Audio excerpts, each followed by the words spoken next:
we will push on and we roll.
Thank you, Jesus.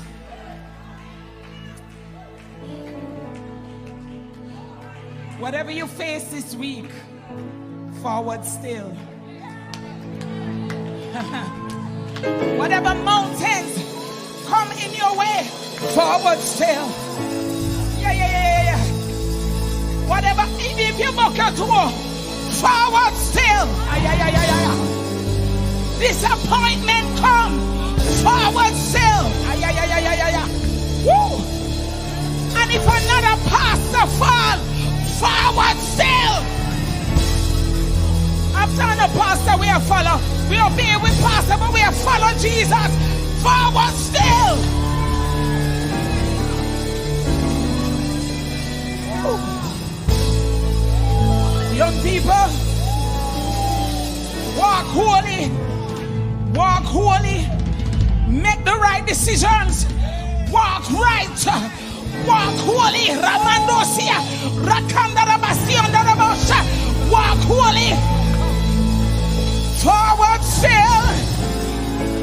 It's Jehovah's will. Though the billows dash and sway, with a concrete strength we will push. Let the church be the church, and he will roll. Yes, he will roll. No matter what you face, he will roll. Even if you fall, get up and he will. Oh yes, and he will roll the sea away. Hallelujah.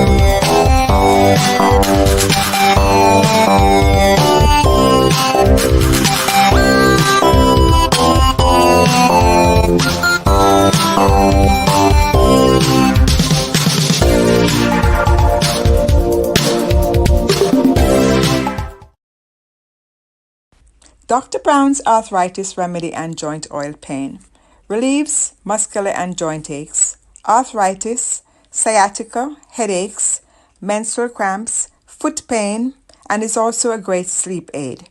Manufactured by Jamaican scientist Everton Brown, PhD, from a blend of Jamaican herbs. Shop www.jamsweet.com or call us at 813-679-0106.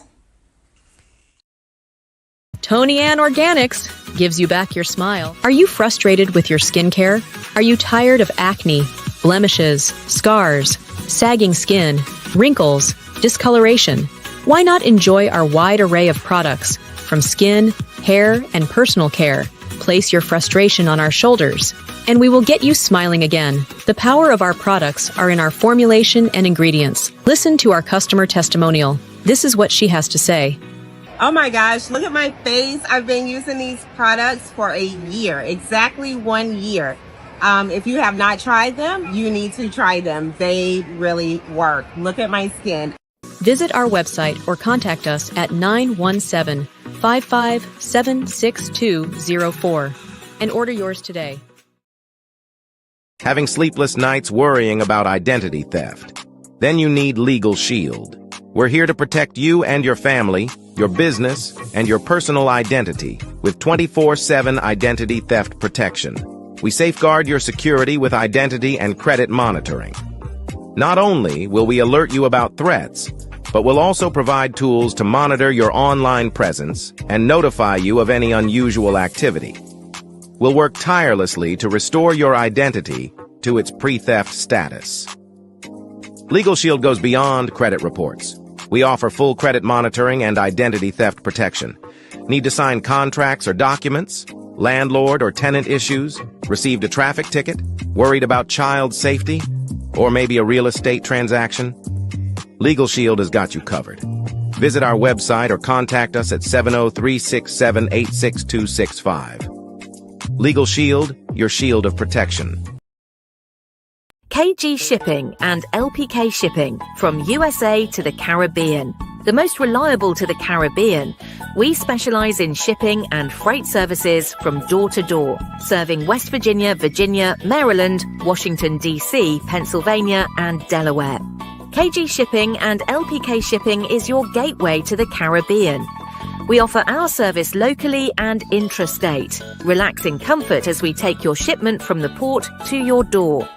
Visit our website or contact us at 301-773-5402 or 1876-221-6765. Leave the hassle to us. We ship from a pin to and anchor. We are safe, reliable, we deliver.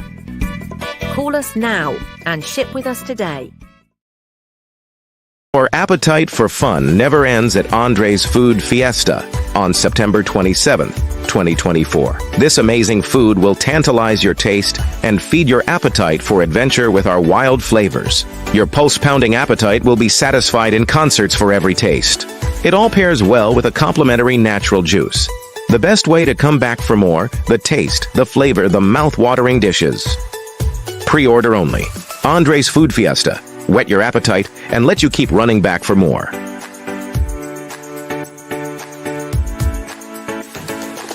To order, WhatsApp or call us at 876-865-4587 or 876-995-5301 or 8764-262-281. Thank you for your support.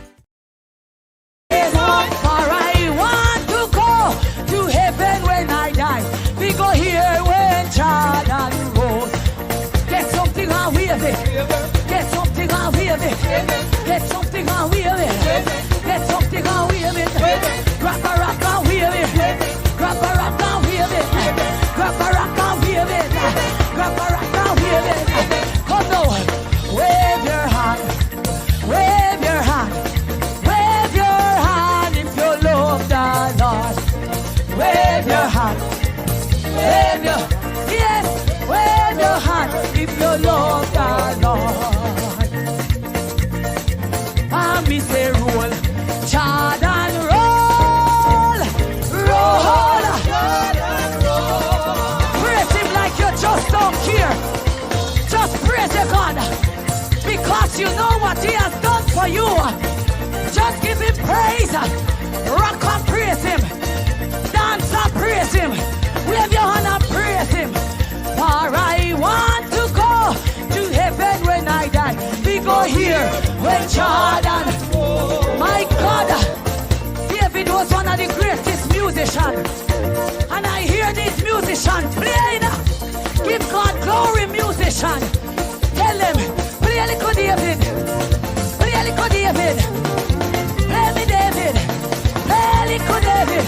Yes, play me David. Play a little David. High. Yes, play me David. Play a little David. Me say roll, Jordan. Me say roll, Jordan roll. My God, Church of God this evening. God is good. Yes, God is good. God, for I want to go to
hear when you roll. Me have to get them when you roll. Me want hear when you roll. Me have to get them when you roll. Me want hear when you roll. Me have to get them when you roll. Me want rock and crazy boy. Me have to get them when you roll. Me want hear when you roll. Boy, River Jordan a roll. People make you roll, make you roll. Boy, a blessing make you roll. Yes, a blessing make you roll. Boy, are your blessing make you roll. Yes, are your blessing make you roll. For I want to go to heaven when I die. We go here when Jordan roll. Somebody shout and praise to God. A blessed good night to Jamaica. Good night. Good night, night. A blessed good night to Jamaica. Good night, TikTok. Good night, YouTube. Good night, everyone near and far. It's a pleasure to be back once more on this YouTube platform. I'm giving notice from now, Jamaica, that there's a high probability you will not see me tomorrow because I have to arrange my business. My business comes first. Would you agree, Jamaica? My business comes first, and I have to make sure that my business is organized. And I'm going to make an appeal to everyone tonight. If it is, you sent me a message, you sent me an order, and the order wasn't confirmed by myself or my team, listen to the instructions. I'm going to say it again. If it is that you sent an order to any of the phones and they weren't confirmed, I am asking you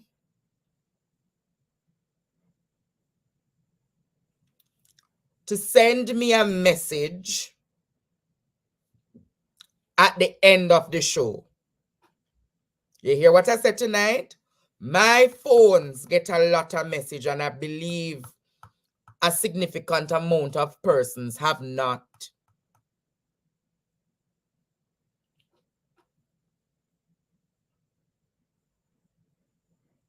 Andrew Mark, don't let me answer you tonight.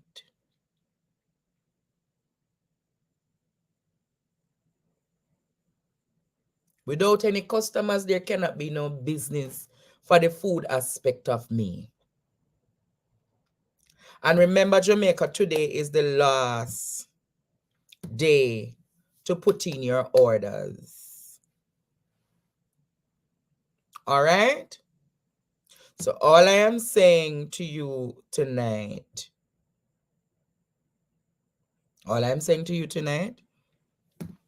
at the end, I will remind producer, remember to, producer, please, me tell people, please, may I ask for no cooperation, may I ask for no support, but may I ask you for work with me. My phone full up with too much people message me about politics and everything what's happening in Jamaica. So there's a significant amount of persons whose orders were not confirmed. I am asking you at 10 o'clock, when I am about to wrap up this program tonight, to say, hi, teacher, here is my order, please to confirm. Reasonable? Is that a reasonable ask, Jamaica?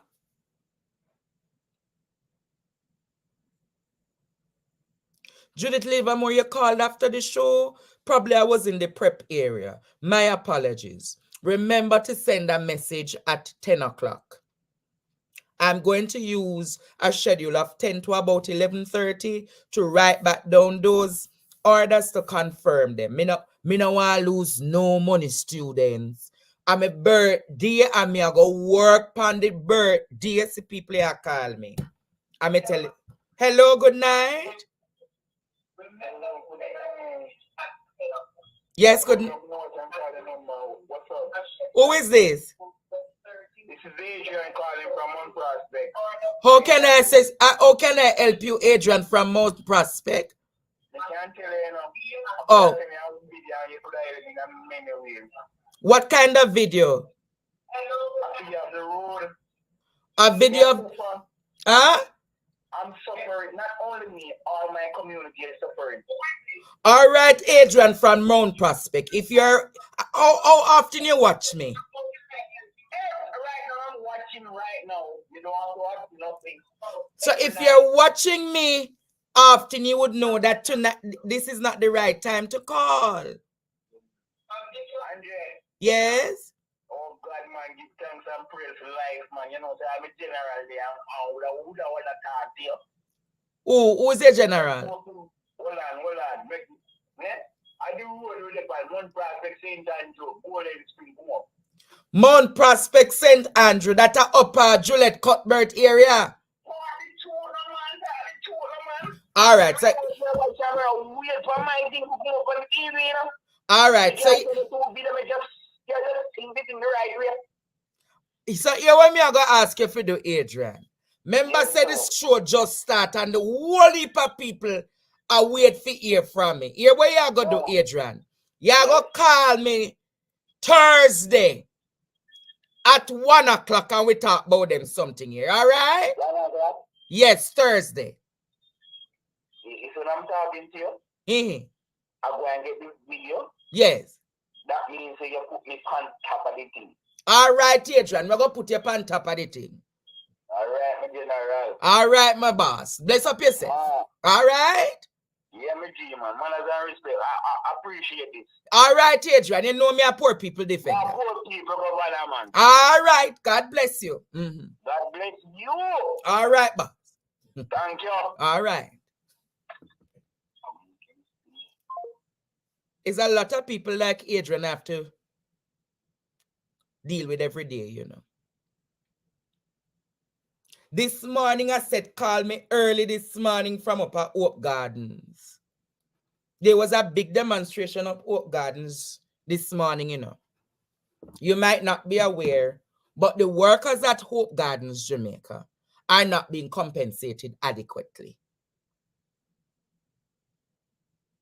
The workers at Hope Gardens are not being compensated adequately. So this morning, about 100 or less than 100 people from Hope Gardens. You know, when you got Hope Gardens, up at Hope Gardens, pretty, you know. But even though the workers up there, making the place look luscious and nice. Yes.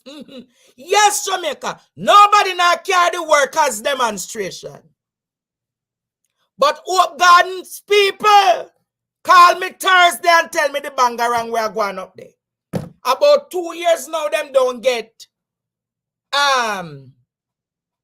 no raise up here, no. And this come under the Ministry of Agriculture. Yes, Flight Green now give the people them no partner draw Oak Gardens. So the people them call me this morning and say, Mr. Stevens, talk up the things for me. Can you imagine the people who are make the floor and the fauna at Oak Gardens look beautiful? Can't get a raise up here. Can you imagine how much them I get a fortnight?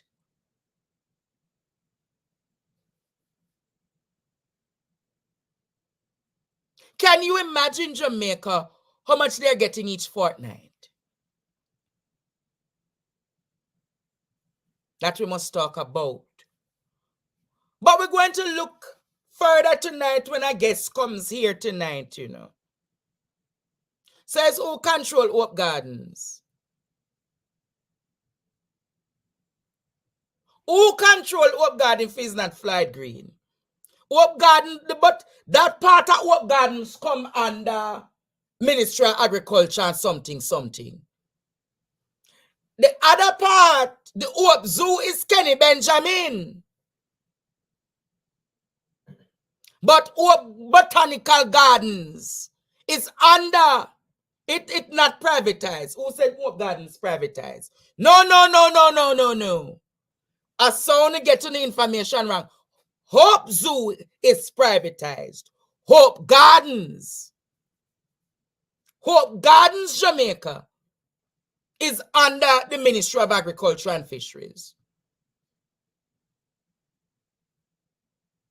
So challenge me on that.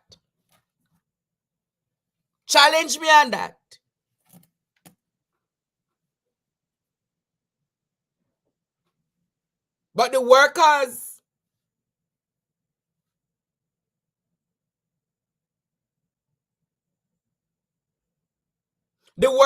Jamaica, I called for them partner draw. Yeah, man, Kenny Benjamin take over Hope Zoo long time. About 10 years now.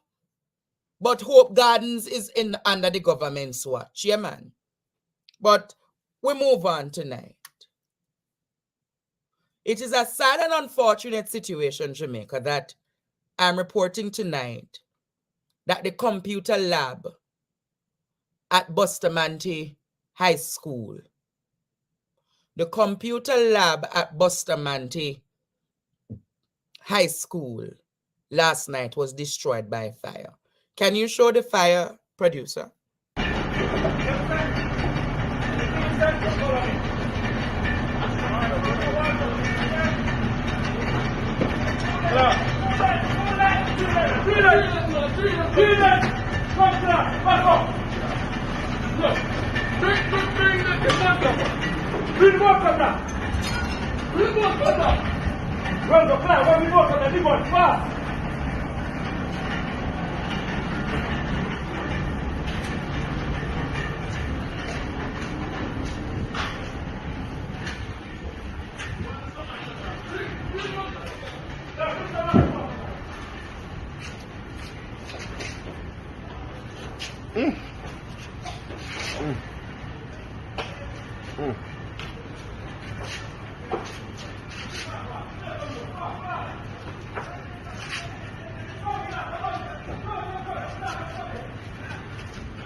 The entire school, that section of the school, it's right there in the parish of Clarendon. Bustamante High School.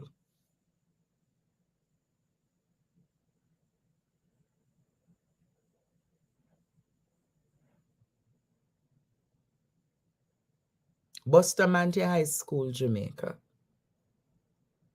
The computer lab, the part that should assist them in advancing their technological prowess, was destroyed last night by fire. How unfortunate, Jamaica. So already a school as Bustamante, who is already disadvantaged, is further disadvantaged. And I'm not going to stress on it too much tonight. Bustamante High School is in Lionel Town, Clarendon. It's very unfortunate what has happened, but it has happened, Jamaica.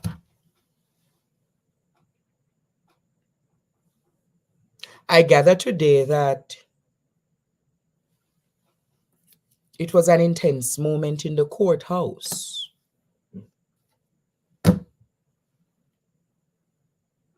It was an intense moment in the courthouse as the murderer of Danielle Rowe Coyote Stachel, the dental assistant, one of the former girlfriends of Danielle Rowe's father. You remember Danielle Rowe? 8-year-old Danielle Rowe. Coyote Stachel today, Jamaica, confessed in the Home Circuit Court. She confessed today in the Home Circuit Court, Jamaica, that she was the one who murdered Danielle Rowe. I don't think you all heard what I said. She confessed, Jamaica. Coyote Stachel. Remember, we all argued what the father possibly have done to her and what would have made her carry out such a gruesome act. But if you remember Danielle Rowe's God aunt, when she blew the shofar last year, Courtney, and she said, you will confess. You must confess. Who remembered when the bishop from United Kingdom said, you will confess.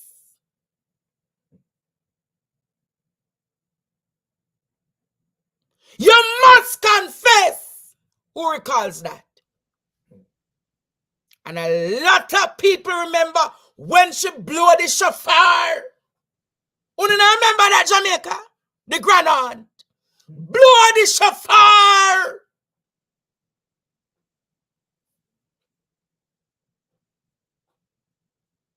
And she came on the program and she said, you will confess. She came on the said program and said they must confess.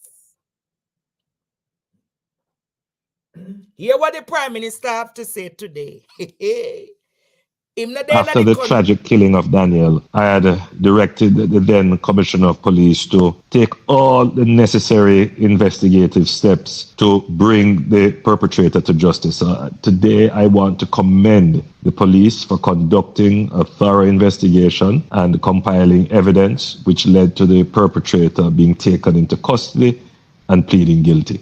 My government remains committed to reducing incidents of violent crimes, particularly against our nation's children. This afternoon on my return from the UN, I was briefed by the Commissioner that murders are down approximately 17.8% year to date. We will continue to aggressively pursue further significant reductions in murders.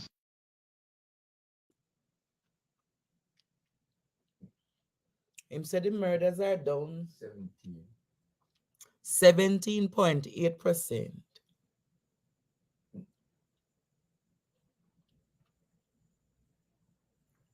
So,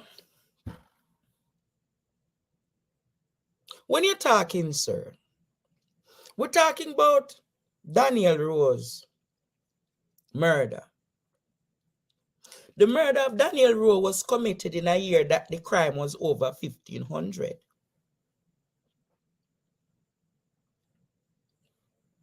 And he's trying to seek political mileage out of this. I don't know, sir, because you never have no empathy. You never have no emotional connection to the family. So you think that, I don't know, but him never have the mushy there. Him never have the finest of the finest. Him never have the, him never feel, me not feel the outpour, the genuine outpour.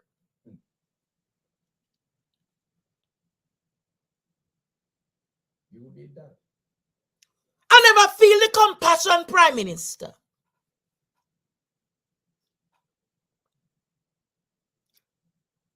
But I know you don't really have that heart of compassion and sympathy for the ordinary Jamaican person. You remember last year how them politicized the funeral? You remember last year how them politicized the funeral Jamaica and the family have been in an uproar? But like how that lady, that cold-hearted murderer, confess. You know, they say when the prosecutor, the DPP's office, started to explain what Keoda Stachel, and I don't think you guys know, you know.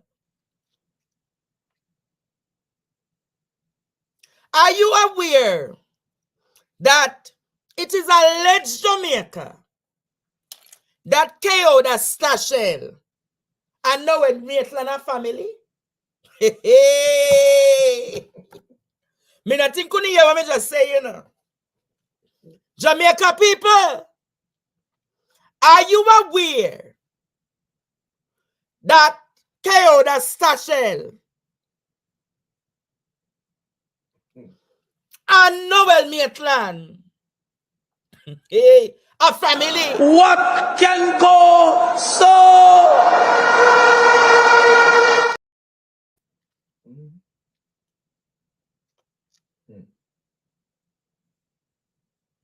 Me just hear him drag on the memory.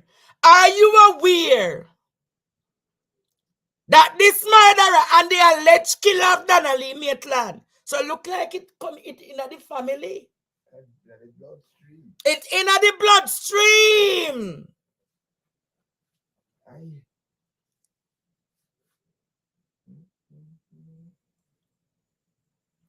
I believe they are cousins. Ask anybody up in a Padmore where them come from. Up in a West Rural, up there, so past Sterling Castle and go up. No, Cooper's Hill, up at Padmore.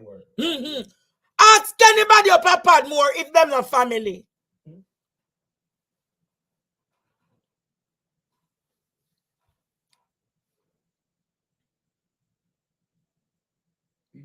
But you know, Jamaica,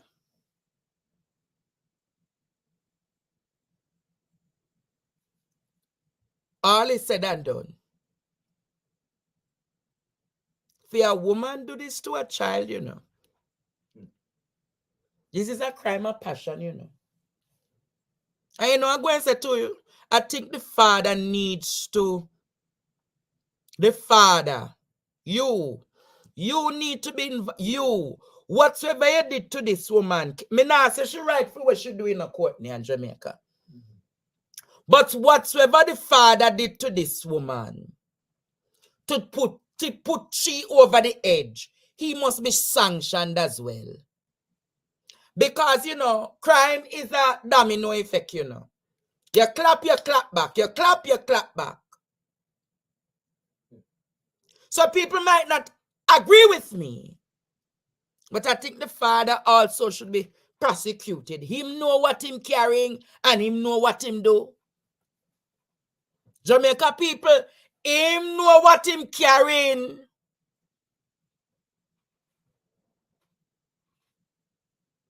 And him know what him do. I'll leave it at that tonight, Jamaica. Him know what him carrying. And him know what him do. Anyways, Jamaica, make a move on little. Because the news enough tonight and the guest is in the waiting corner and the guest is fired up and ready to go. Now, Jamaica,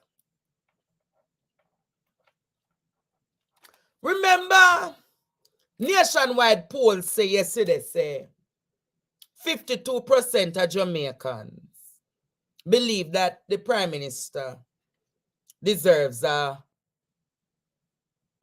third term. Remember, Nationwide said to you all, according to them Blue Dot poll, 44% of the respondents said the country going in the wrong direction. But 52% said Andrew Holness deserves a third term. Listen to what the next part of the report say and ask me, I ask Cliff Pupa Morality, what kind of journalism him doing? What kind of reporting him doing? Cliff, yeah, what them said today? Remember them telling me yesterday, say 51% or 52% say them would have give Andrew Holness a third term. So how this said respondents I say now say what is Andrew Holness most? Put it up for me, the producer. Cause look like them doctor this report, you know. Hear what them say? Corruption according to the Nationwide Blue Dot poll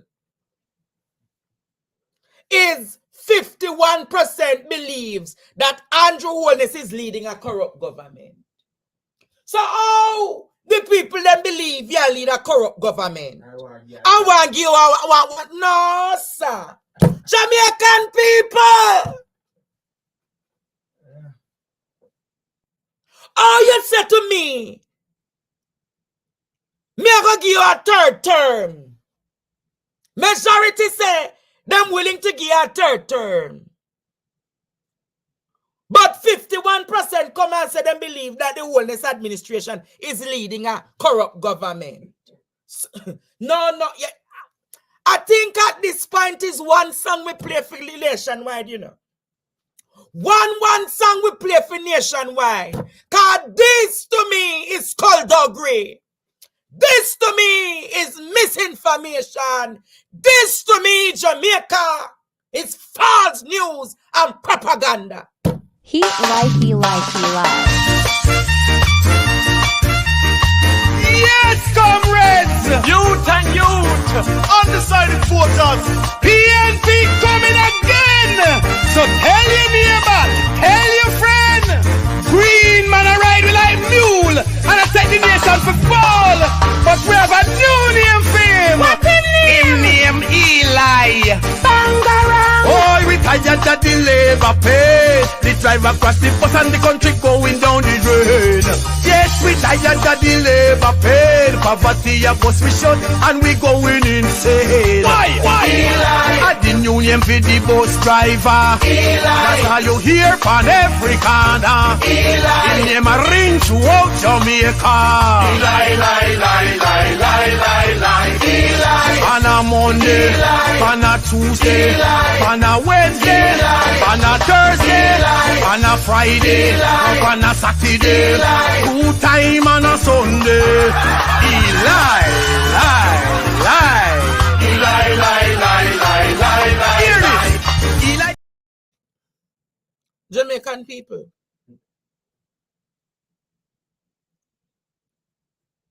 People of Jamaica. They said people who being polled said that they believe that Holness deserves a third term. But they said that Holness is leading a corrupt government. Or am I to deduce? You know, can you bring on my guest for me, please? Because as a analyst and a very brilliant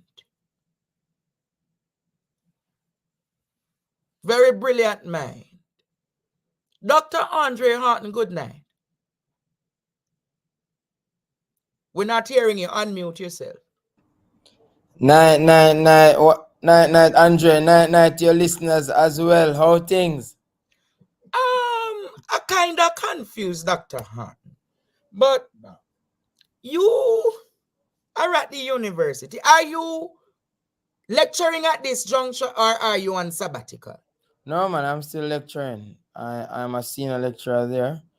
I lecture 2 courses at the moment, macroeconomics and econometrics. So macroeconomics deals predominantly with trying to help students understand how we approach problem solving that has to do with the aggregate, the economic aggregate. So what we do, we dichotomize the economy into 3 agents. We have the firm that produces goods and they purchase labor and use other capital to create these goods.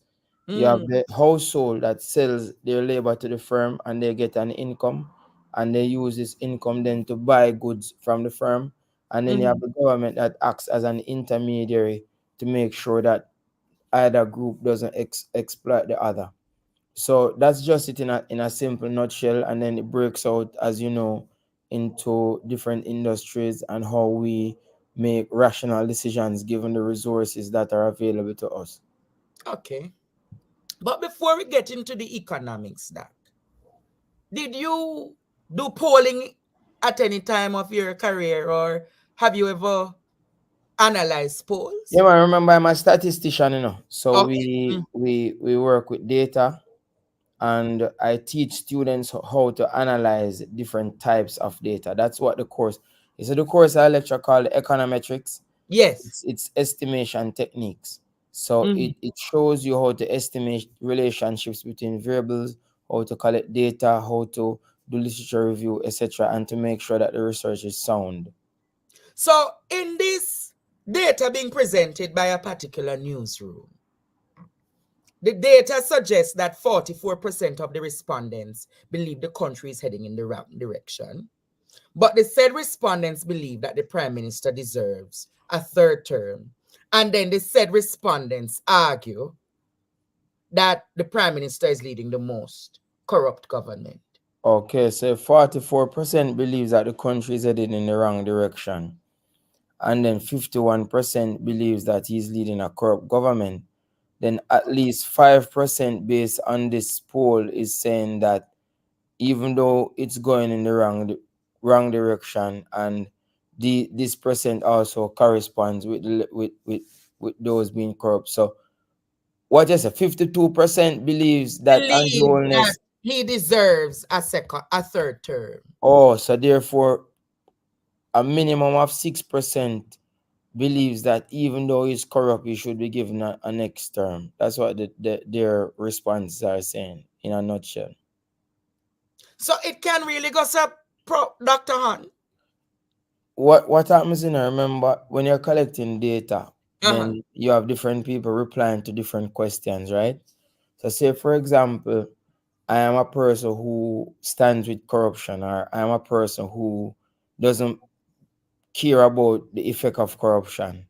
Then though you have those certain narcissistic people who probably believe that, okay, he's not doing a good job, but just make him stay, or whatever the case may be. Not saying it is correct, because what it ought to show is that whenever you believe that it is not going in that particular direction, then your response shouldn't the probability be so lower those responses should align if the bias in the survey is minimized. But sometimes when you have these sort of companies who are paid by politicians to conduct research, sometimes the way how they ask the question, it does not minimize the bias in the response. So sometimes how they phrase the question. So the question's probably skewed in a way for the respondent to support what they want. Yes. Oh.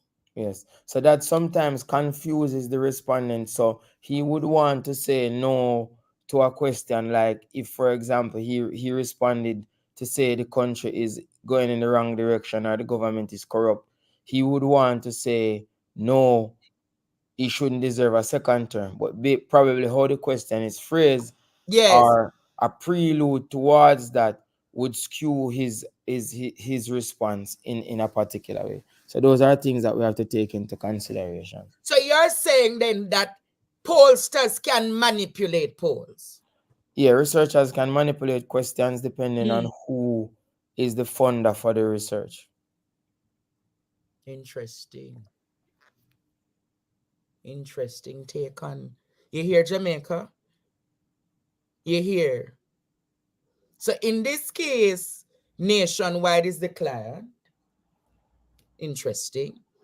But does Nationwide have a particular agenda? I don't know. Jamaica is you to tell me tonight.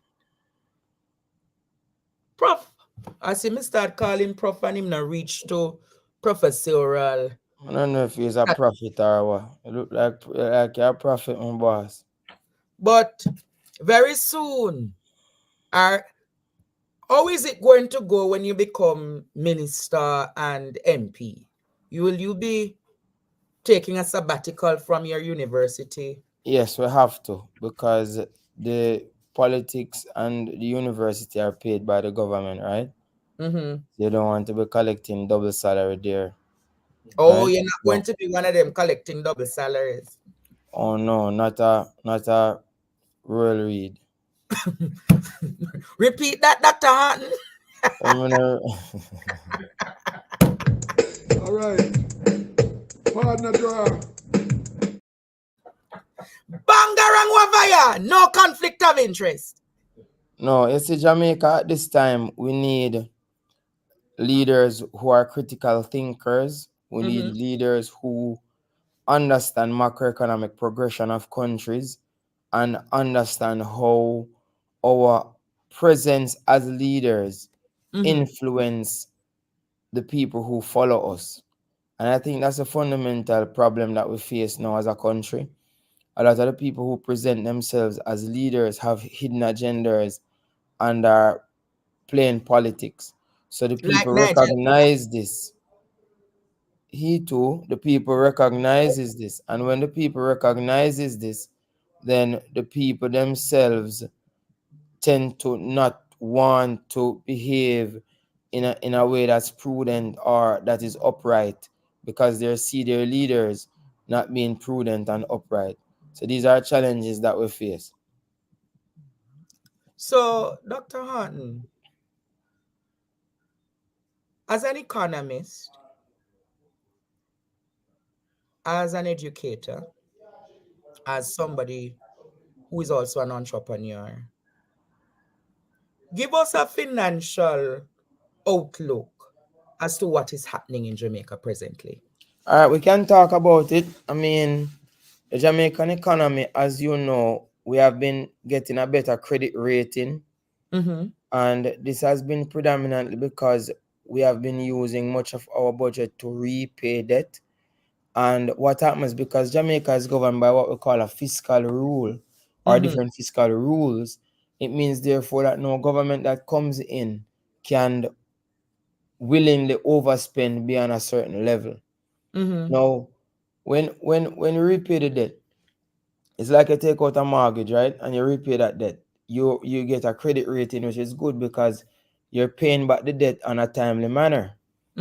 However, when you look at your ability to enterprise yourself, your ability to increase substantially, not nominally, but realistically, yes, the value of the output of your people, you have not been able to do so. And this is for many reasons, right? But fundamentally, every country must have a medium-term objective and a long-term objective. Jamaica's Vision 2030 goals were our long-term objectives, right? That successive governments since 2000 have been working towards making Jamaica the place to live, raise family, and work, right? Now, prime among that was to increase average income to the minimum threshold to be considered a developed country of $13,000 per person. Currently, Jamaica has been stuck at a little bit over $6,000 per person. And any increases that you have been seeing are not real increases. They are what we call nominal increases, because nominal GDP has been increasing due to inflation, while the population has been remaining the same, so that the output per person nominally has increased, but really and truly GDP growth hasn't been growing beyond the 1%. And what my research shows is that in every industry, yes, every single industry from government to electricity, gas and water, to the financial sector, to mining, to agriculture, they are employing more people than they need to produce at their maximum. So take government, for example. Government could shed 30% of the people who works for them and still be producing the same amount every year. So those 30%, so what you're having in Jamaica is a too many cooks spoil the broth, where when we have a problem, we hire more people instead of solving the problem, which is finding the technological puzzle that is needed to increase the productivity. So but much of wouldn't you our work argue become that, labor intensive, and a lot of these people are not adding to the productivity of the firms. but wouldn't you argue that if you cut those 30%, you would be said to be an uncaring government? Many people would want to say so, but what is care? Care is realizing that the man pumping your gas at the gas station, for example, does not add value to the output of the gas station. When you go to more advanced countries, they tend to use their labor in a more profound manner. So you get people operating robots, you get people doing real types of skilled labor where the value of the labor is more, instead of you have more people working, but the value of the labor is less. You following? So our aim, when you care about someone, for example, my mother cares about me. My mother wouldn't want me to be working in a low-level job. So she instilled in me the value of higher education and the importance of acquiring skills that are more valuable, so that when I work, I can get more money. So it's not just about hiring a politician's cousin at JUTC so that they can get a pay without doing anything. It's about Oh, having people become productive so that they now can have value for their labor, and this labor contributes to the overall gross domestic product of the country. but both political parties would be guilty of employing friend and company in government. How you plan to stop that when you turn a new PNP government? As I'm saying to you, Andre, the problem is not just with the government. I just highlighted the problem in the government because it's easier to look at. The problem is with every industry. So we have to now figure out, when new employment comes to do these industries, we must make sure that they are technologically advanced, that they are innovatively advanced. So we have what we call vertical diversification of skills. We have vertical diversification of machinery and impetus, so that when these people are equipped with the necessary knowledge and the necessary expertise, then the value of these industries will go up, instead of we having people entering these industries at entry level at every point. So we now need to look at, okay, who needs higher level training, which departments need better machinery so that the labor there can function better, who needs machine learning training so that they know in tune can employ themselves to take care of these machines, or Yes. to operate these machines, so that now they can have a higher skill and the machine can get more output done per unit of time, so that their overall output, total factor productivity, is higher. Okay. So it's Reason. not just us trying to lay off people, it's about us trying to figure out who needs skill development, who needs training development, what avenues are we having the saturation, which kitchen have the too many cooks, how do we move these cooks to our next kitchen to prepare our next meal for our next group of people, and so on and so forth, instead of having everyone bundled up in the same kitchen, so to speak. But when you started giving an outlook as to what is happening in Jamaica, you spoke about the paying off of the debt. Yes, so fundamentally, that's an important aspect of it. So But we're do you getting believe somewhere. that outgoing finance minister spent too much time focusing on debt reduction when he could have used that time to potentially make the economy flourish more? What's your take on that?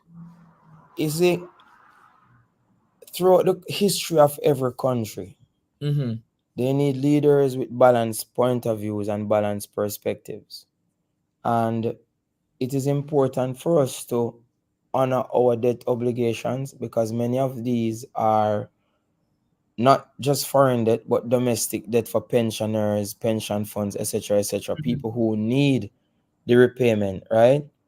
However, we need also to be able to balance our macroeconomic understanding Yes. through proper research and investigations that bring difficulties that we face to the fore with the proper solutions, so that we can gradually move the macroeconomy forward, so that we can have more to make debt payment become a smaller part of the budget, so that we have greater for capital expansion, as well as to invest in critical healthcare and education of a nation as such remarkable people. So it's not just about us trying to appease our creditors, because as you know, Talking about the IMF?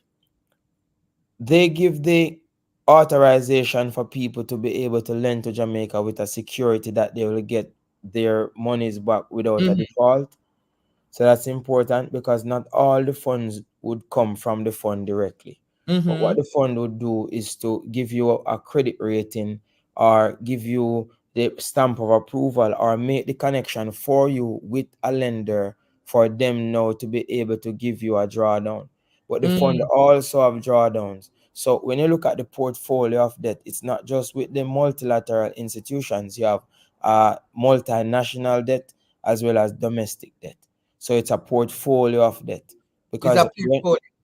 when the What? government sells treasury bills and you purchase these treasury bills, there's an interest rate attached to these treasury bills. The treasury bill now becomes a debt to the government themselves. You following? I am following. But what is your take by some that Nigel Clark was paying off the debt to impress the IMF to get a job? What's your take on that? Let's not look at it from that way. Let's look at it from the fact that he did not surround himself with the right macroeconomic help in order to assist Jamaica to move forward. And So that is the fundamental issue. what is the macroeconomic help? Take off him face, the producer. Yeah, the idea is that What is the macroeconomic help we that he should have created? face institutional challenges in each industry, and we have not laid out a roadmap that is going to say how are we going to move Jamaica from its current state of underdevelopment to the state of macroeconomic development that we desire. Now, we ran a simulation at the University of the West Indies about 3 or 4 years ago to see what it would take for the country to grow by 5% per annum. And in order for the country to grow by 5% per annum, all the industries would have to be growing at their maximum at every time in current operational state. And that is impossible, because industries are like a portfolio, right? So when some are performing well, some are performing badly. So there's never a time throughout the course of history we have a given year where all the industries are booming at the same Booming at time. the same time. One might boom this quarter, next quarter another one might boom, and so on and so forth. So what we ought to do as a nation is to really delve into analyzing these industries to see, because take China for example. In 1950, technology represents 0% of China's GDP. Yes. Right? Today, technology represents over 32%, and in some estimates, over 38% of China's GDP. GDP. Now, you have a country like Jamaica, where in the 1950s, tourism collectively represented less than 5% of GDP. But today, collectively, tourism represents over 30% of GDP with all its linkages. Now, you are looking at where the future is headed. We have to begin to look at the value of our people and realize that we are more valuable than saying good day, sir, or hello, sir, or good night, sir, or are you okay, sir? We now have to realize that our people have the ability, are intellectually capable, Mm-hmm. like the Chinese, Is your like power the drink that? Japanese, the power drink, like the Mm-hmm. Japanese, like Singaporeans, The like Indian. all these Asian tigers who have been Mm-hmm. able to unearth the true potential of their population. And that is fundamental. But you spoke about the Jamaican people in context. Um, when you think of Jamaica, the economy, the people, the orange economy takes into account. Mm-hmm. And I'm sure you would argue that the orange economy is underutilized in Jamaica. It's And under there measured. it's undermeasured. Mm-hmm. How, based on your assimilatory project that you did for the different industries in Jamaica, is that one of the sectors that Jamaica could have been investing more in? It's one of the sectors that Jamaica has to invest more in. Because when you think about a country, when you're doing macroeconomics, a country is like an individual in the world with other Yes. individuals that are other countries. Now, the idea is this: what can I produce at a cheaper rate that has most value to the world? And the orange industry has proven time and time again that it has made many Jamaicans wealthy who have came from nothing, right? And the idea is this: what value do we have? How do we make this product now? You know, the amount of money that's sitting down in France, in other European countries, that belongs to us, that we have not been able to to tap get in. because we haven't understood the value of this industry. So you're saying, for instance, there are people, there's sectors in France, in Europe, who definitely just need Jamaicans to fill Even this. copyright. All right. Let me tell you. Let me tell you. You see, a lot of let's talk about music as an element of the orange industry. Yes. Creativity, right? Uh-huh. There are a lot of Jamaican music that's playing in Europe where a lot of our artists are not getting the royalties because we haven't signed the right agreements, or we haven't reviewed the right document, or we haven't sent the right lawyers collectively as a country. That's one simple example. And many of the artists might say to you that because they are from the lower echelons of the economy and they have elevated to enrich themselves, that sometimes the government is not paying enough attention to them because the government don't see them as a friend or see what they are doing as something important. So these are things that we have to think about. So you're talking about copyright laws, you're talking about making sure that the men and the women in this sector get them rightful partner draw from the sector, but nothing much is being done to sort them out adequately. Dr. Haughton? I don't think him hearing me now. Dr. Haughton, are you there? We're not hearing you. Yeah, man, I'm here, Andre. I'm here. Okay. Yeah, So, man, could you repeat the question? So you're saying then that you're talking to somebody and put me on mute, make him finish up and then come back. Yeah, I have to answer important call Andre. That's okay, I understand. Yeah, man. Yeah, go So ahead. Say that again.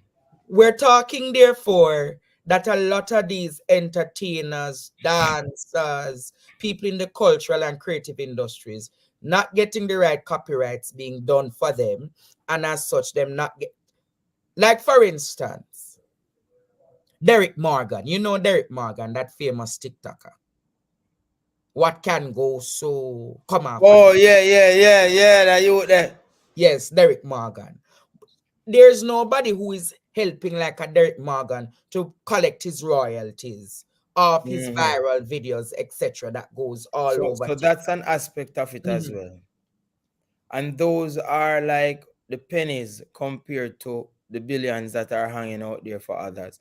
And that's just one aspect. Now, when you come to the local event, there are for example, remember, every time some fest are ATI Dream Weekend or whatever I say, they hear that it has made billions of dollars for the domestic economy, right? It is billions that add up to trillions, So you get to realize that in many instances, right? In many instances, the domestic market has not been exfoliated enough, has not been accommodating enough to enable. You have countries where they have festivals running straight through day and night, as an example, where people come to go. Jamaica has been so restrictive on the music. The police has been so suffocating in some instances, and the government has not been enablers.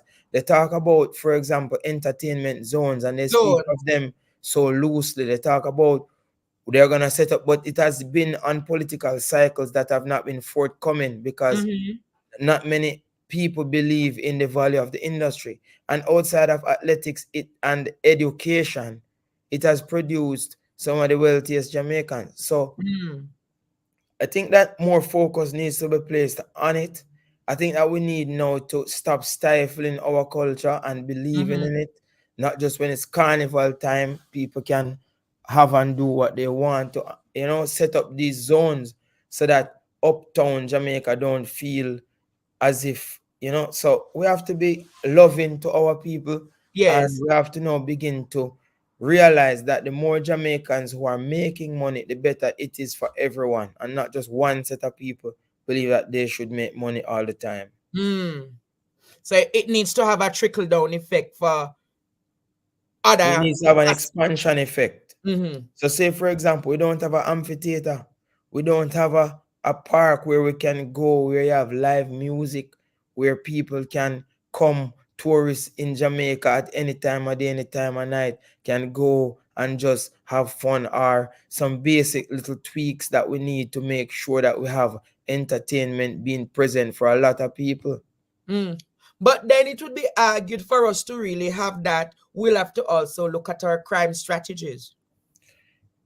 You see, what a lot of people don't understand is that, you see, if the country wasn't locked up like a sardine where people feel frustrated, then crime wouldn't be. You remember when they used to have weddy and we used to have passa and dirty Fridays and all these things. The crime wasn't so rampant. No.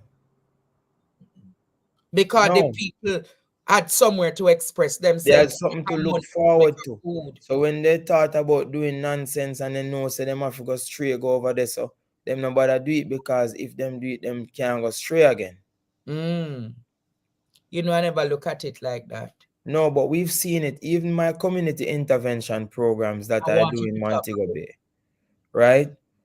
When there's nothing going on, the young men feel idle, so they want to occupy their time with violence. When there's something going on, they have something to look forward to. Their families have something to look forward to. So they don't want to disrupt it for their families, and the entire community will turn against you if you believe that you're going to stop their joy.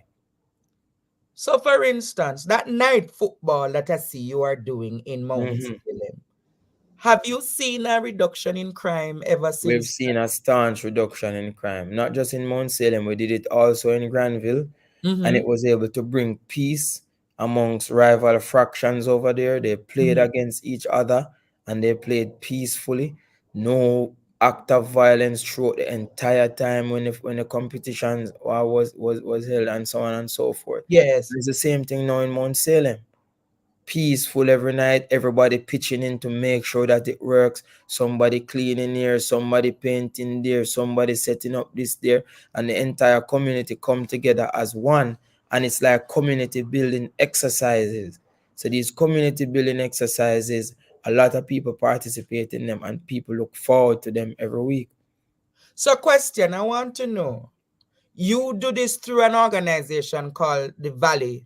The Valley Foundation, yes. And the Valley Foundation is also a charity? The Valley Foundation, yes, is a charity. It's a club at the University of the West Indies. Or it's a club at the University of the West Indies. Operates as a UA club.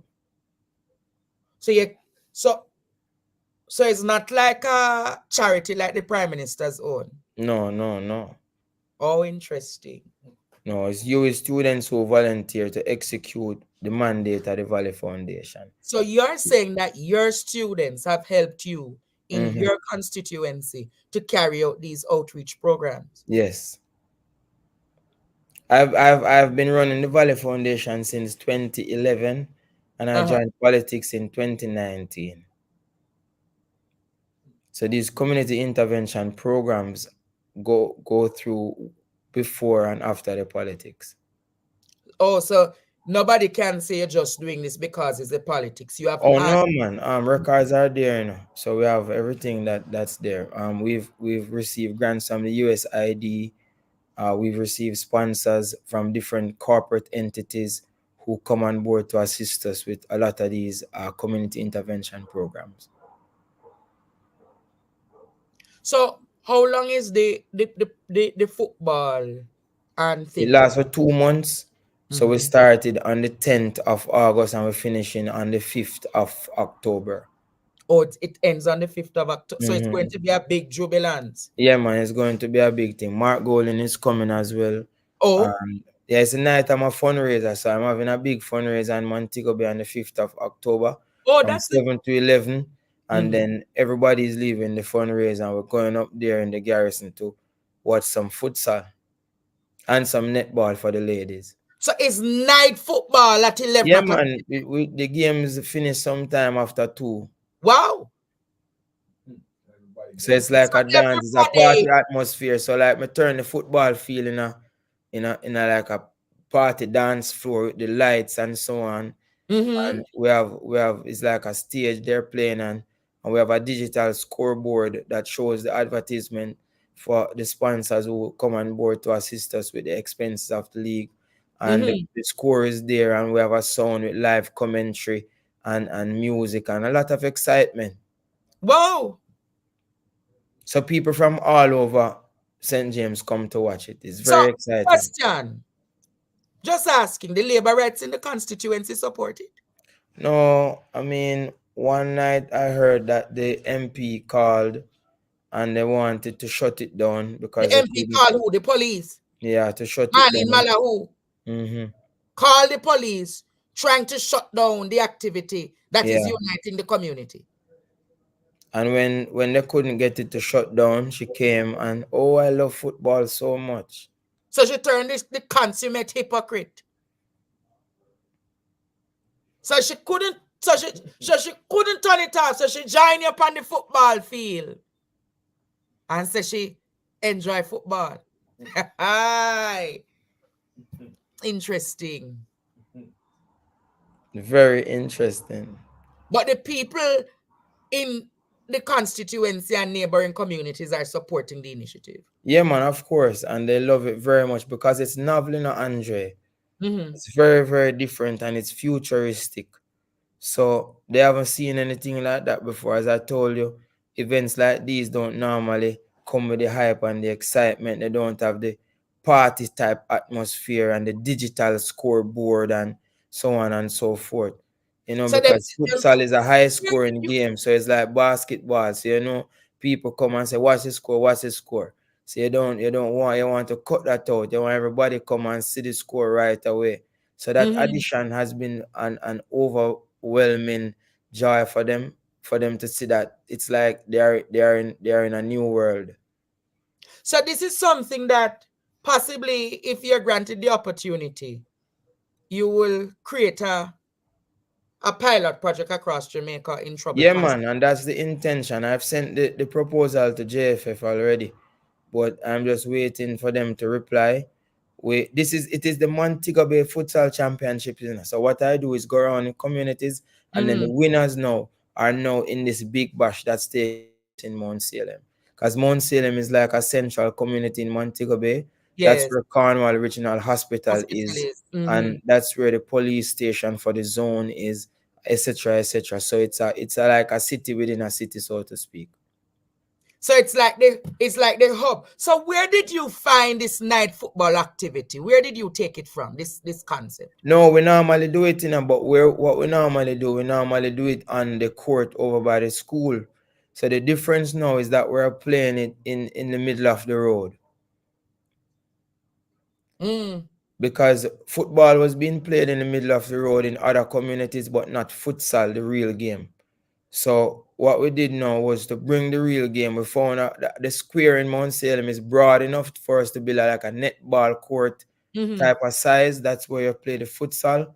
So because we had that broad road there, then we could draw the court and then we could bring it there. So it's the first of its kind on the road, but it's not the first time football is being played on the road. Okay. So you call it futsal. Yeah.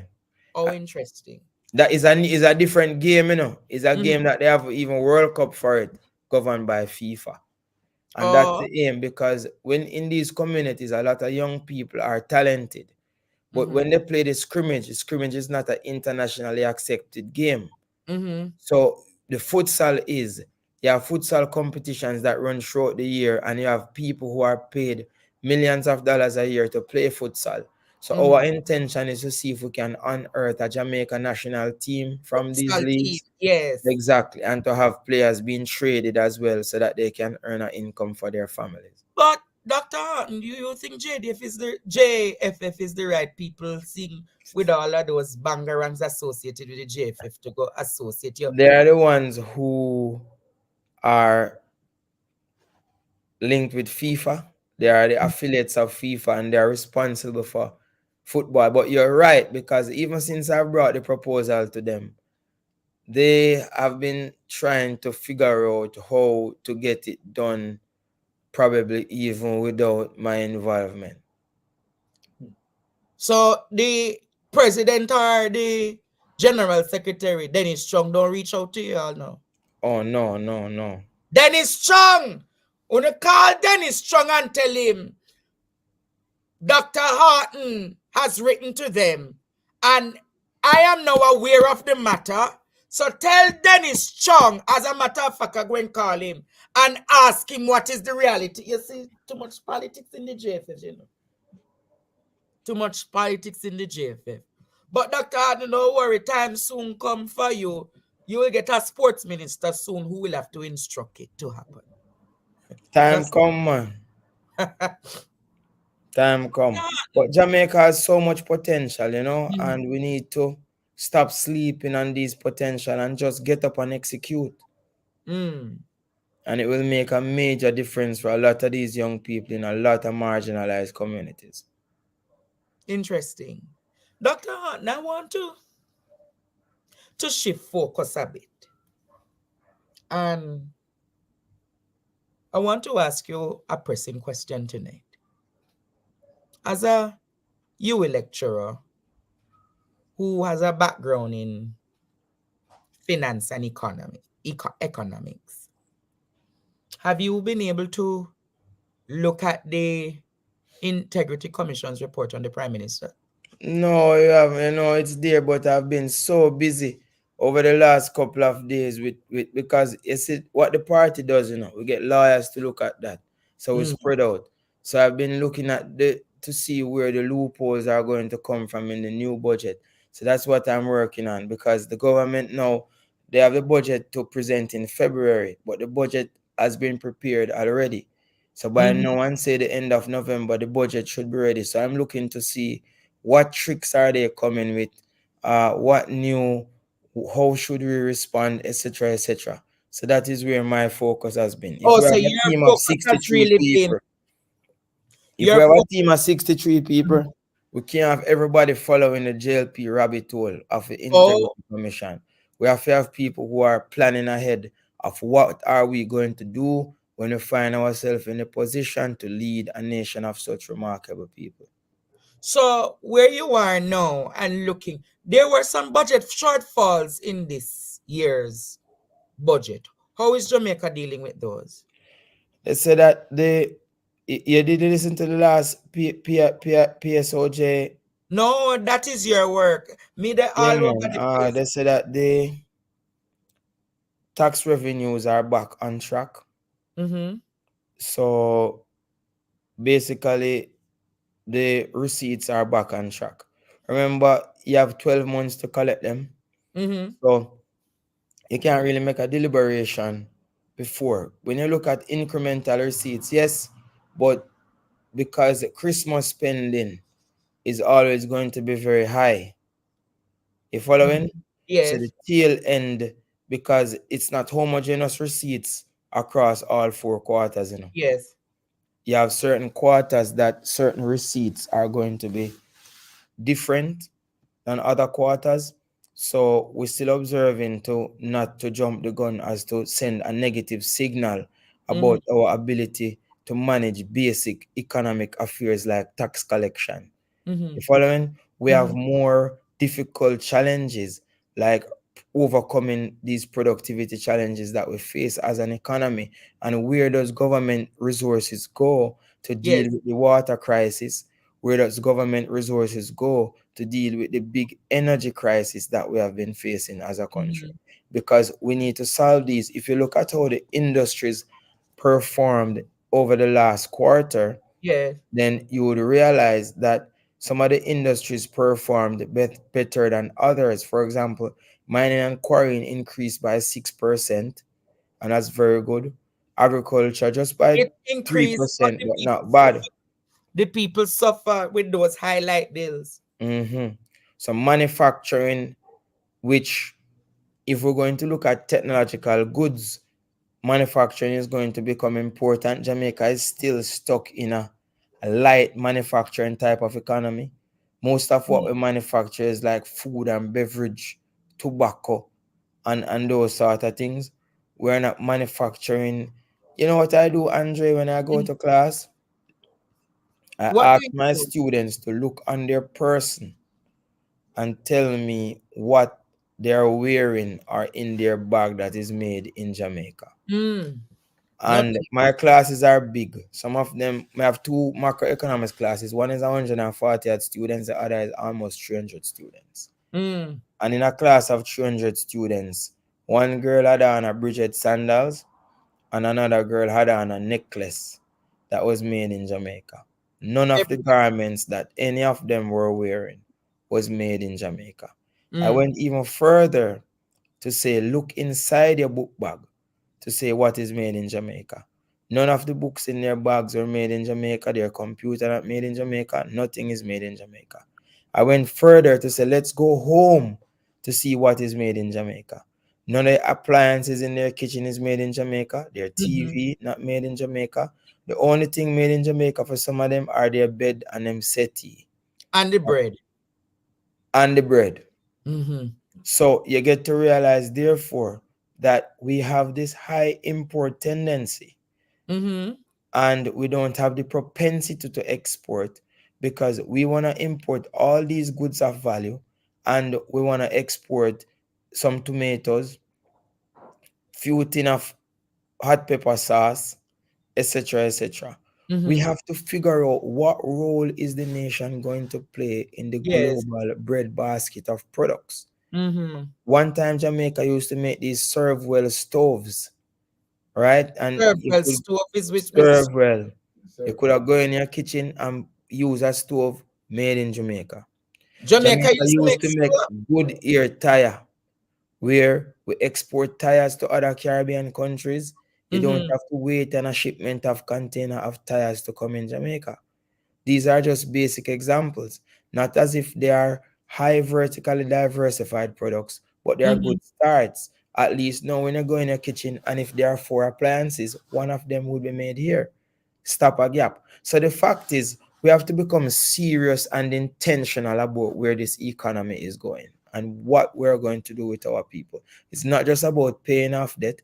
It's not just about looking pretty for the IMF. All of us have been offered these types of, but we choose to because Mm-hmm. we believe. And it's important for us to get rid of doubt out of ourselves as a people, get rid of appreciation for folly, and Mm-hmm. realize that if we collectively come together in truths and rights and in application of self, then we can collectively turn the narrative of this country around. Mm. But I remember the spokesperson on finance for the People's National Party recently saying that the PNP would remove taxes from basic food items. How do you plan to propose this? Wouldn't this create We have to have some more discussions where that is concerned. However, yes, it tax, it's a catch-22. or So catch-28? when you look at it, it's as if you're saying, who is this going to benefit, right? Who purchased the most basic food items? You following? So to make a decision to say we're gonna do this or that, then more analysis will have to come into play as to the approach to it and how exactly we're going to penetrate it. Because when we're talking about the government spending multiplier versus the tax multiplier, government spending multiplier is always greater than the tax multiplier. So which means that it is always better for you to spend more than to reduce taxes or to increase taxes. The spending always give you a greater economic effect. And if it's the case that we're reducing taxes in one instance, then we have to spend less in another instance. So it's not as if when you reduce tax, then you have to say you're going to add more taxes. It's about where's the sacrifice going to come from. So we have to weigh up all the sacrifices to see which is the lesser of all the evils before we can come out and make a statement like that. So until you hear Dr. Haughton says, we're going to do this or we're going to do that, then it's all anecdotal. So, but you guys stated it. So, we have more to look at in terms of the specifics. Oh, interesting. So we spoke about advancing the orange economy. We look at the economic outlook for Jamaica. But are you concerned about the fact that Nigel Clark is leaving and we are yet to see a finance minister being named? We have to be concerned. I think the JLP are shopping around. They're shopping around for credibility. And that is not a common denominator in the Labour Party. Yes, that is why they need a heavy duty assistance. And I don't know who is willing now to sacrifice their own credibility to save such an institution. Niger certainly wasn't ready to do so. That's why he jumped ship so quickly. So they are now looking for someone, a scapegoat, so to speak, who they can use to give their institution, their party, an outlook to the business community, an outlook to the onlookers that they have the capability to maintain the fanfare that has been taking place. But we know that the Jamaica Labour Party lack the capacity. It doesn't matter who comes. They lack the capacity, they lack the ability to effect change because they do not care about change and upliftment of the Jamaican people. All they care about is the upliftment of themselves and their funders, and they don't understand the dynamics of the Jamaican people. So trying to help them, that you don't understand them, it's going to be difficult for them. So they're out of touch, so to speak. So you're saying that them really losing them they're out of touch with the ground. So it doesn't matter who comes, they're out of touch. It's like you're a mechanic, right? And you haven't worked on a car that drive by solar, or a car that's driven by electricity, because it's mainly technician work. So yes, you get a mechanic because you're dealing with a car, but the type of car that you're dealing with is a solar type car, a car that uses electricity. So the mechanic can fix cars but cannot fix the type of car that we have, and that's the problem that we face here in Jamaica. So are you suggesting then that a Favour Williams possibly will not be able to stir the economy well? It's very difficult for them now as non-macroeconomic practitioners to understand the volume of the challenges that we face. If Nigel couldn't do it, he talked about 5 in 4 since 2015. And up now it's 2024 and Jamaica still growing by 1%, and they rate Nigel as their number one star boy, so much so that he has left. Then growth is just beyond their capacity. So do you think the PNP has what it takes to We've fuel? always looked out for the Jamaican people more than they have. One of the reasons why I joined the PNP is because I recognized that the party had faced difficulty with economic management. And I made a solemn pledge that I'll join them to make sure that if and when the party comes into power, we don't make those mistakes anymore. Every So party you're faces arguing that challenges. you'll be, are you arguing tonight, Dr. Haughton, you're going to be the gatekeeper for Jamaica's financial system and and the people of Jamaica? Are you Yeah, it arguing? depends on where they place me. But from my vantage point at this time, that's the main reason why I decided to become a member of that particular political party, to assist in our ability to maintain prudence and our ability to steer We Jamaica should on not a have any more banger firm. under the PNP like a FinSac then. FinSac was a solution-oriented tool. What had happened, and many people lack understanding of what took place. Leading up to the end of the 1980s, Jamaica had a negative reserves, right? So we couldn't get any foreign exchange to borrow because throughout the 80s, through the management of the Jamaica Labour Party, the reserves ran down to zero, right? Jamaica wasn't exporting enough relative to what we were importing, but on the financial side of it, we didn't have these large foreign investments bringing in the return on investment. Yes. And Gilbert came and added to that. And we needed capital expansion in a vast volume.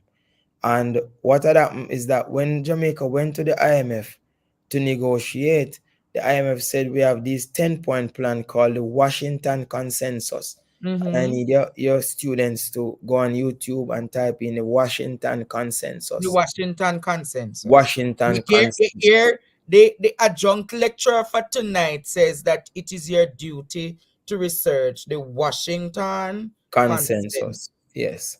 It's a 10-point plan that the IMF had drawn up for Jamaica to follow if they needed foreign currency support.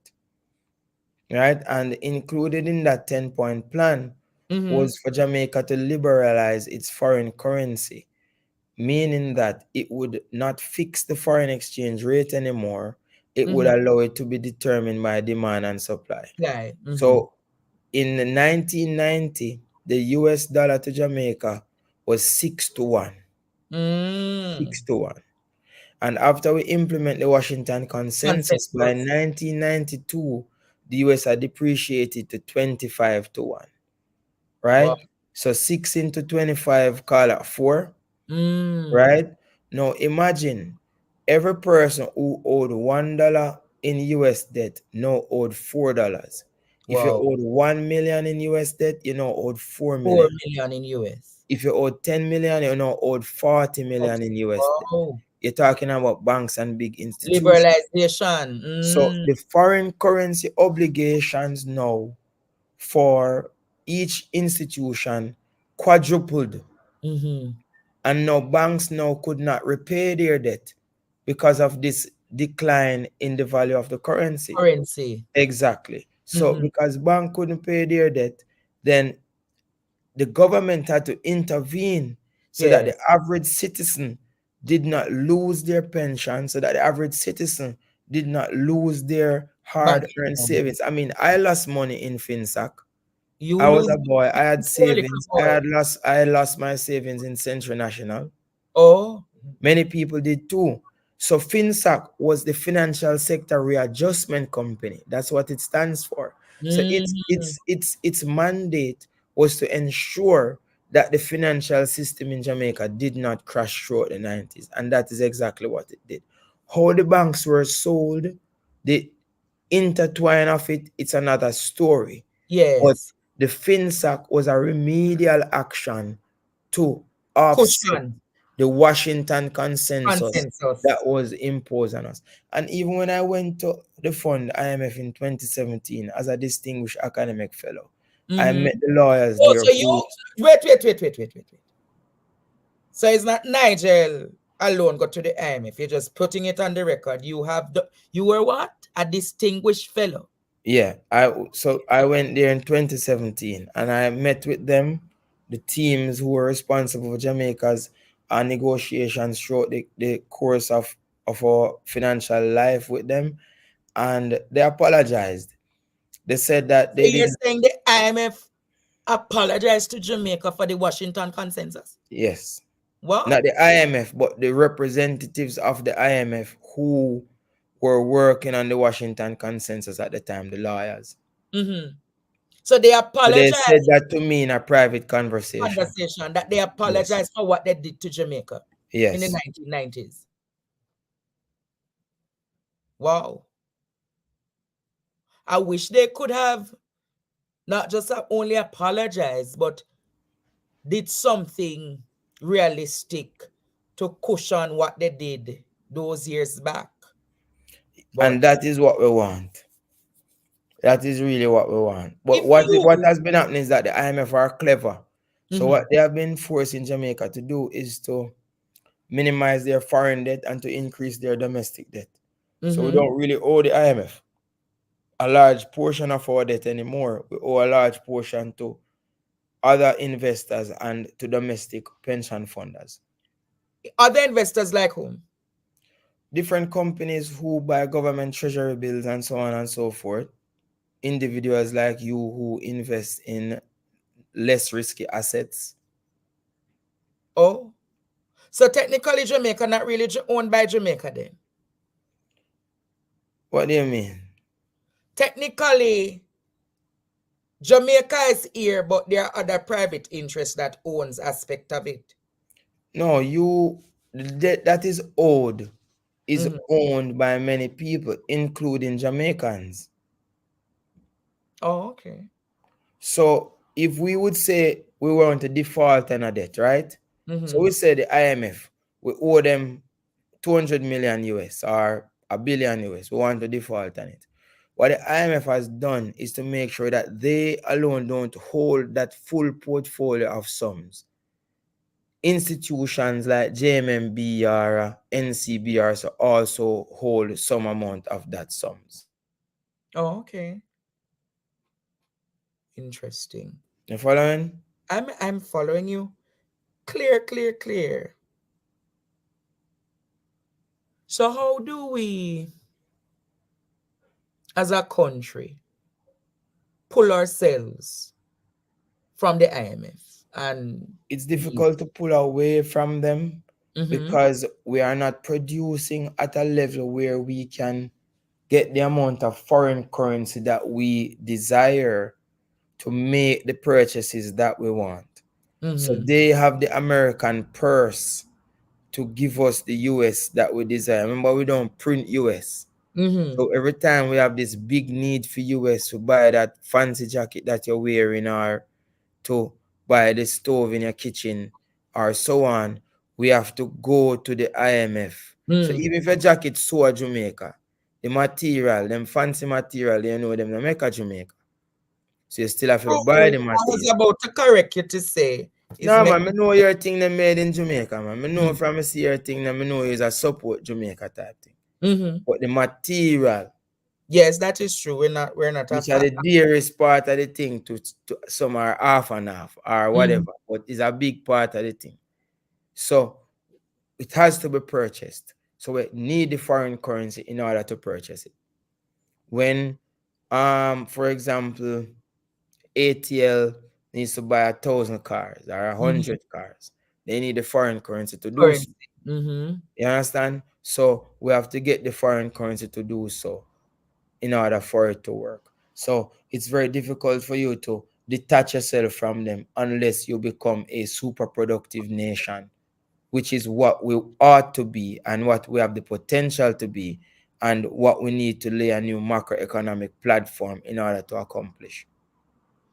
I want to ask you though, Dr. Haughton, What is your take on Jamaica joining the BRICS? Do you think that Jamaica potentially could be a member of the BRICS, or you would advise against being? We have the potential to do so. It's a lot of things that we have to weigh up. It's a good research topic, because now what it does, it opens a can of worms. When I talk about our major trading partners, Mm-hmm.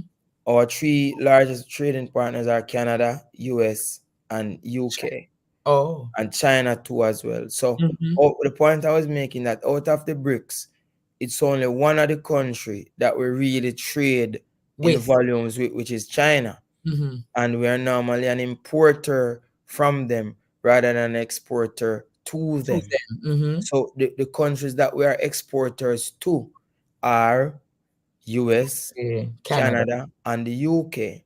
So Mm-hmm. we have to edge our portfolio with where we make our income.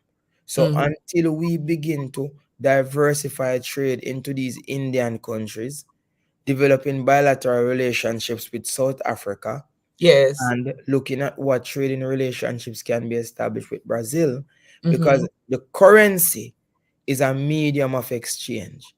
It Yes. is something that you use to exchange something for something. So if you go wake up and add up a currency that you are not exchanging something for something with, and Mm-hmm. doing away with a currency that would benefit from with tourism who come here the most, So benefit because from if where, the currency is foreign, it wouldn't be wise to enter that space. because we don't earn enough from those BRICS currency. It Mm. wouldn't make sense for us to roll over, because it is not about the currency, it's about the goods and services that Services, are the being trading. traded between the countries. Oh. So until then, we're having greater trading with Remember, that Saudi is what my Arabia. research is all about: Mm. international finance, how money moves between countries. So the money Oh. can't move unless it is goods moving, or services moving, or Mhm. investment moving. So the money is not like something that just go by itself. Oh. So the money go, but the trading is important. Yeah, the money is just the means of accommodating the trading. Mm.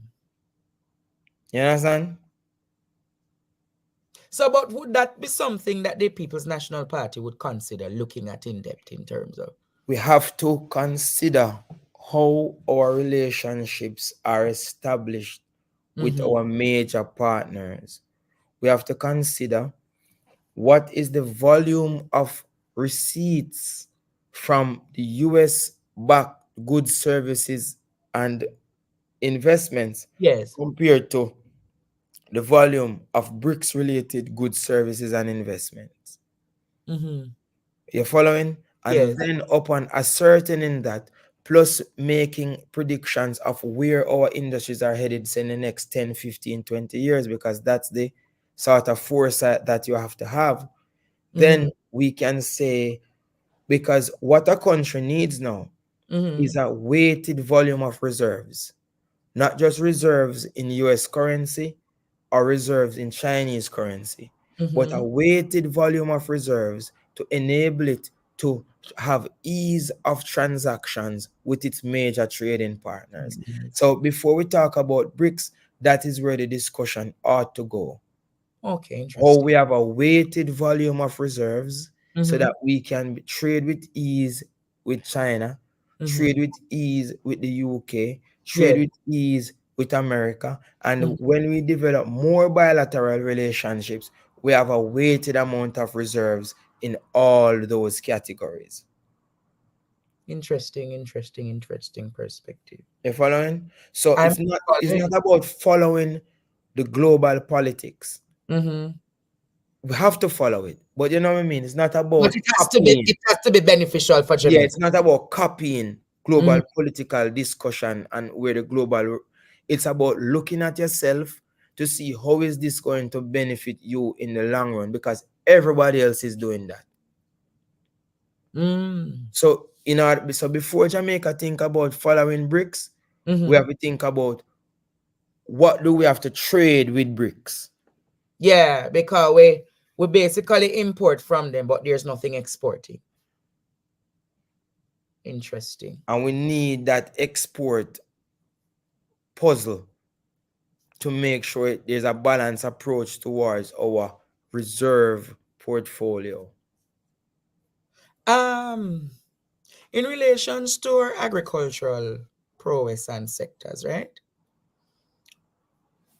What's your take on Jamaica under resource or underutilizing its lands for agricultural prowess to Now, what send back we in? need to do is to look at Jamaica, what it was, how it approached agriculture when we got wealthy from agriculture. Remember, Jamaica was an agricultural island, we got wealthy from sugar, king sugar, right? At that time, we practiced monocropping. Monocropping means that one One crop crop. is being grown on large farms. So these farms have neighbors with one crop grown on large farms. They exchange knowledge.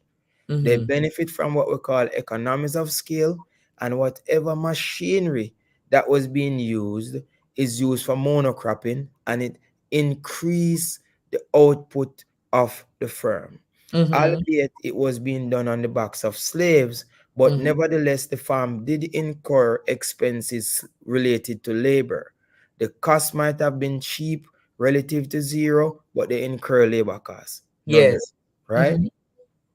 After slavery, when and people got their freedom, they moved off these large farms and set up their own little subsistence plots. Farms, yes. Now, when they set up their own subsistence plots, you have a lot of people on their small farms planting many different crops, right? So what that does now is that the exchange of knowledge that used to take place on the large farm that cut out. The volume and the economies of scale that you need that Yes. cut. So now we have agriculture being the industry where the productivity is the lowest in Jamaica. Yes. So the average farmer in Jamaica now earns for the year 300,000 Jamaican, not even 1,000 US per week. What? The average farmer. Why? Because the output that they produce is not enough. And what happened? The exchange of knowledge and the economies of scale. So what starts happening to farmland? Farmlands are now being diversified into real estate. You find in Montego Bay, in the Barnet Estate, them build Bogue Village, them build West Village. In Bernard Lodge, there used to be good farmland, them build housing scheme, whatever, people capture some, whatever the case may be. And you can't blame owners of capital for diversifying this capital into more productive use based on their economic projections. So we love agriculture. We Yes. want to see agriculture grow. But Yes. how agriculture has evolved in Jamaica is that we have evolved into too much of too little. You following? So Yes. the problem now is that when we used to get the water for these large farms, when we used to have drainage for these large farms, these smaller farms in agro parks and so on are not being built with research. So they are destroyed by two things: drought sometime and flood sometime. So agricultural prices tend to be destabilized. And as well as post-harvest losses. Remember with sugarcane, your sugarcane, you burn on your cane field, you drive with cane, few cane them drop off a truck. Negligible. Now Jamaica face over 30% post-harvest loss. From you cut the thing, then you reap the thing, then you lose 30% right there. Wow. So we have to fix those post-harvest losses with cold storage, this, that. So the problems that we face are just greater than us just saying agriculture. Yes. And what are we going to do about agriculture? We have to understand the historical underpinnings of the industry, how the industry has evolved, as we have gotten freedom, or it has evolved as indentured labor has come into the country, And how now are we going to say this is the approach that we're going to take to make sure that we start benefiting from agriculture? And the first thing we have to do is to ensure that these small farms are now specialized into single outputs rather than we have these small farmers growing 1 acre worth of pepper, 1 acre worth of onion, 1 acre worth of yam, Sweet one pepper. acre worth. So we're not getting the volume that we desire. So we need the research to back the agricultural development. And we need farmers to start specializing again, like they did back in the 1700s and the 1600s. Because no country can produce all of what it needs. You have to produce the best at what you can, sell it, get the money, and buy what you want. But I think the only thing we can produce in large scale right now probably is the marijuana, the ginger. Look at that now. Turmeric and enough of that thing. You have enough thing. Remember, I say everything that Jamaica produces when you reach America, a fetch price like jugs, you know. It's just the volume we don't have. You following? I think like yam, sometimes it might face challenges because when I went to America the last time, I went to buy some soup at a Jamaican restaurant, but the yam didn't taste like Jamaican yam. So I inquired with the owners, where you get the yam? He said, get the yam from Costa Rica. So he's saying to me, when he buy a box of yam from Costa Rica for $99 versus a box of yam from Jamaica for $450, it's the same amount of pound, the same everything. And to be honest, the yam didn't taste that bad differently. About a true you not used to it. But it's similar to yellow yam, but you just have a slighter texture. Yellow yam more girthy. You understand what I mean? So he's reducing his cost there by over 80% by buying the Costa Rica yam. You understand? So you have certain products where we can't compete with, but you have certain products that we can compete with and should be focusing on. For example, the ginger, the marijuana, castor oil, certain little things where we can compete on. So we have to get serious on that. Coffee and them little things. Interesting this. And the pimento. Pimento is a big thing, you know. And big pimento. Look at pimento. I don't think Jamaica know how advantageous we can be with our pimento and our spices. But it's a discussion that we need to follow up on because the discussion has morphed into something new and different. A lot of people wonder tonight if we're going to focus on the politics, but we're not taking that road tonight. We have to be leaders in this time because politics has really destroyed the moral fabric of this country. We have to begin to see ourselves as leaders, as people who analyze and change. We can't see ourselves as people who follow the narrative and find ourselves down rabbit holes trying to prove point to so we have to clear our minds as a people because politics has destroyed us.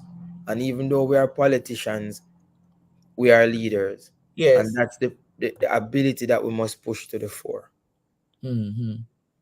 Well, Dr. Haughton, it's a pleasure to have had you tonight, and I'm sure you won't be a stranger for the remainder of the year. At least and I really enjoyed the show as well. I'm happy that we got a chance to have this discussion tonight because it's important for the Jamaican people to have clarity in many topics. And we have to now begin to realize that politics is just one aspect of the development of a country.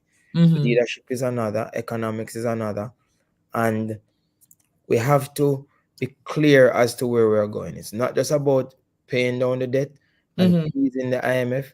It's about creating opportunities for a nation of such remarkable people. I am on the social media platform, IG, whatever, at Dr. Andre Haughton. Yes, you can follow him on You can follow.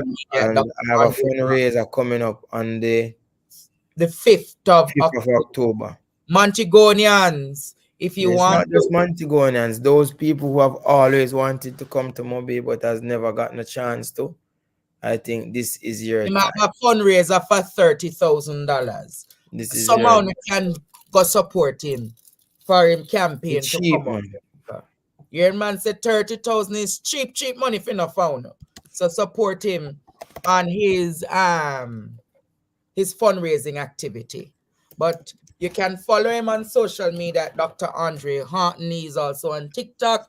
He's on Instagram. Just follow. But thank you, Dr. Haughton, for coming. And as I say, don't be a stranger now. Utilize the platform. In opposition, and when you get in government, you're not going to say, you can't be on the platform. Because when it's not just busy, when them have to come in the hot room, them can say, boy, they can't deal with partner draw TV now.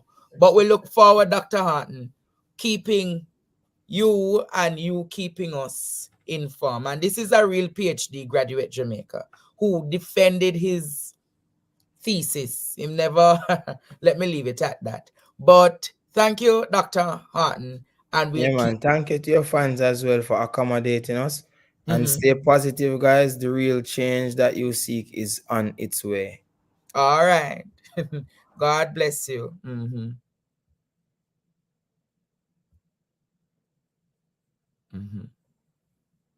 Yes, Jamaica. So I'm sure you appreciated that discussion tonight. It was different. It was refreshing, Jamaica. Well informative. I'm sure many of you were informed tonight, and I appreciate you. You see, it's not only when we talking politics we must have 8,000 or 9,000 people here, but you see, when we're discussing the future of Jamaica, you guys must stay. And I see at least 2,000 people run gone tonight, but we appreciate who stayed, right? We appreciate who stayed. And as I said tonight, Jamaica, as I wrap up this program, a significant amount of you, I was not able to confirm your orders for Friday. Can you send me can you send me back your orders now? Or if not, as of 9 a.m. tomorrow morning, right back to 4 p.m. tomorrow, I'll be going through my order sheet. So I'm asking all of you to send through your order sheet and make me confirm it. Until you hear me say confirm, don't stop at what is something there? Ring message off my phone. Until you hear it say confirm. And also, those who are in the diaspora who pledged support for the homeless, reach out to Auntie Claudette so that she can get the payments. Those who are in the diaspora who reached out about pledging support for the homeless, I am asking you to reach out to Auntie Claudette and make those payments, all right? Those who are in the diaspora people, reach out to Auntie Claudette and make those payments. Until tomorrow, I'll try to come at 1 o'clock tomorrow. I'll try my best. But if you don't see me, Jamaica, it's because I am caught up working out everything so that I will be on a good road for Friday. Thank you, Jamaica. My name is Andre Stevens, and this was the Andre Stevens Show. Good night, good night, good night. Blessings, Jamaica. Good night. Your appetite for fun never ends at Andre's Food Fiesta on September 27th, 2024. This amazing food will tantalize your taste and feed your appetite for adventure with our wild flavors. Your pulse-pounding appetite will be satisfied in concerts for every taste. It all pairs well with a complimentary natural juice. The best way to come back for more, the taste, the flavor, the mouth-watering dishes.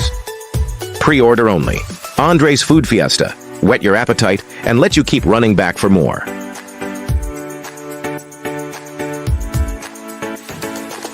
To order, WhatsApp or call us at 876-865-4587 or 876-995-5301 or 876-426-2281. Thank you for your support.